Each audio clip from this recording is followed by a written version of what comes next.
Assalamualaikum warahmatullahi wabarakatuh. Izin memperkenalkan diri, perkenalkan nama saya Reza Levi Iswara dengan NPM 2321014. Di sini saya ingin memaparkan hasil kerja saya dengan judul Pengendalian Intern sebagai tugas akhir mata kuliah Auditing 1. Yang pertama yaitu pengertian pengendalian standar pekerjaan lapangan. Yang kedua menyebutkan buka kurung IAP titik 2011.150.1 dalam kurung pemahaman memadai atas pengendalian intern harus diperoleh untuk perencanaan audit dan menentukan sifat, saat, dan lingkup pengujian yang akan dilakukan.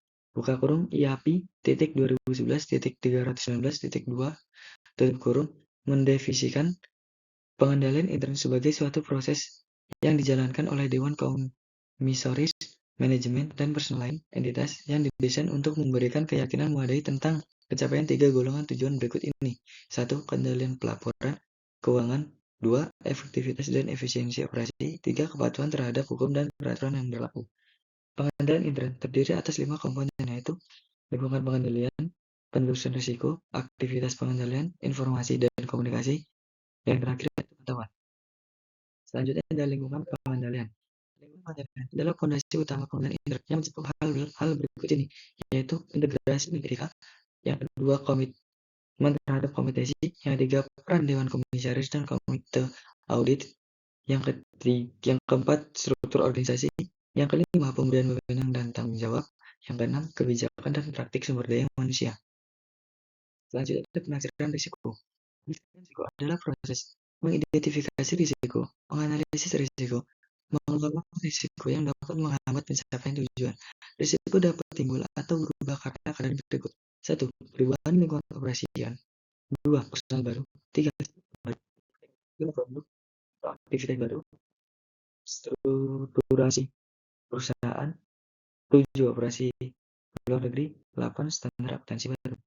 Selanjutnya ada aktivitas pengendalian. Aktivitas pengendalian adalah kebijakan dan prosedur untuk memastikan arahan manajemen dilaksanakan. Contoh aktivitas pengendalian: 1. Review terhadap kinerja.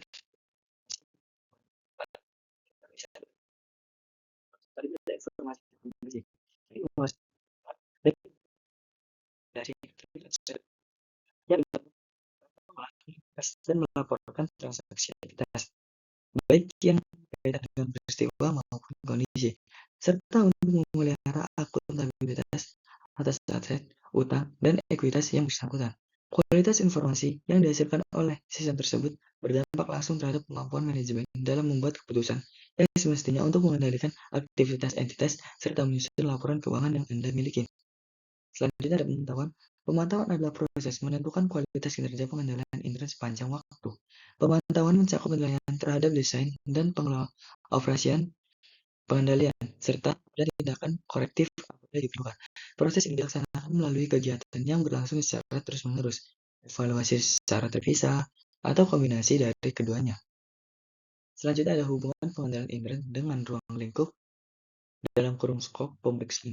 Apabila pengendalian intern suatu usaha lemah, maka kemungkinan terjadi kesalahan, ketidakakuratan, maupun kecurangan dalam perusahaan menjadi lebih besar. Bagi akuntan publik, kondisi tersebut menimbulkan risiko audit yang tinggi, termasuk risiko pemberian opini audit yang tidak sesuai kondisi sebenarnya. Untuk mencegah kemungkinan tersebut, apabila berdasarkan pemahaman dan evaluasi atas pengendalian intern perusahaan, auditor menyimpulkan bahwa pengendalian intern tidak berjalan secara efektif, maka auditor harus memperluas lingkup pemeriksaan, khususnya pada saat melakukan pengujian substansi teks. Selanjutnya, melakukan pemahaman dan evaluasi pengendalian intern. Pemahaman dan evaluasi atas pengendalian intern merupakan bagian yang sangat penting dalam proses pemeriksaan yang dilakukan oleh akuntan publik. Auditor wajib mendokumentasikan pemahamannya mengenai komponen pengendalian intern entitas yang diperoleh selama proses audit sebagai dasar dalam perencanaan dan pelaksanaan audit. Bentuk dan isi dokumentasi tersebut oleh 1. Ukuran entitas, 2. Tingkat kompleksitas entitas, 3. Sifat dan karakteristik pengendalian intern yang diterapkan.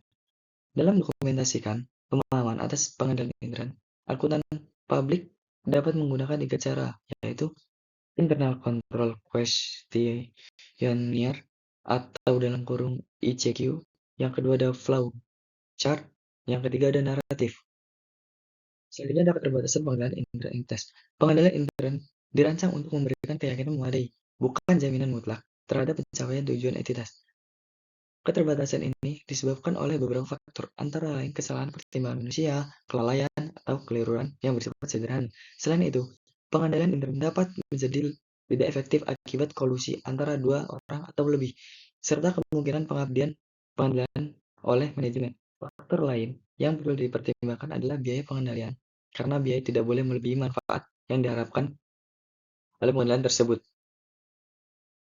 Selanjutnya itu kesimpulan, pengendalian intern merupakan proses yang penting dirancang untuk memberikan keyakinan memadai atas keandalan pelaporan keuangan, efektivitas dan efisiensi operasi, serta kepatuhan terhadap peraturan.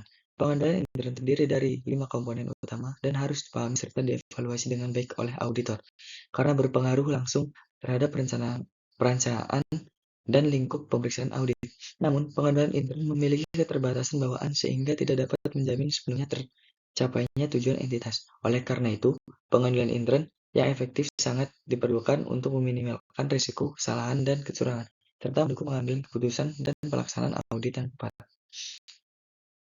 Baik, itu saja yang dapat saya sampaikan. Terima kasih sudah menonton. Untuk semuanya, jika saya ada salah kata, saya mohon maaf. Saya akhiri. Wassalamualaikum warahmatullahi wabarakatuh.